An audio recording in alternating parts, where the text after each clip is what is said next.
జై శ్రీరామ్. జై శ్రీరామ్. జై శ్రీ భారత్ మాతా కీ జై. మనిషి అనుసరించాల్సిన బాధ్యత మరియు లోకంలో తన ధర్మాన్ని కాపాడు శక్తిని పూజిస్తే విజయం ఖాయం. శ్రీకృష్ణుడు చెప్పాడు, ధర్మాన్ని రక్షించే వారినే ధర్మం రక్షిస్తుంది. శ్రీరాముడు చెప్పారు, అందుకే మనల్ని రక్షించుకోవడం మన కర్తవ్యం. పాశ్చాత్య సంస్కృతి నుండి హిందూ ధర్మాన్ని నిలబెట్టగల పార్టీకి ఓటు వేయండి. తమిళనాడులోని కాంచీపురంలో ఉచిత బస కోసం. You are coming from? Tirupati. You are coming from? Nellore.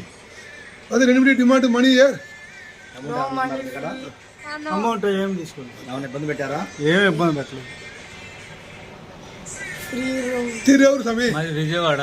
మా దగ్గర ఇక్కడ చాలా వసతి చాలా బాగుంది. డబ్బులు ఏమీ తీసుకోలేదు. చాలా హ్యాపీగా ఉన్నాం. తిరిగి మళ్ళా ప్రయాణం చేయడానికి సిద్ధంగా ఉన్నాం. ఇక్కడ చాలా హ్యాపీగా ఉంది. వసతి ఎంత బాగుందండి. డబ్బులు మాత్రం ఏం తీసుకోలేదు. జై శ్రీరామ్. జై భారత్ మాతా కీ. ఓం నమః శివాయ. జై శ్రీరామ్.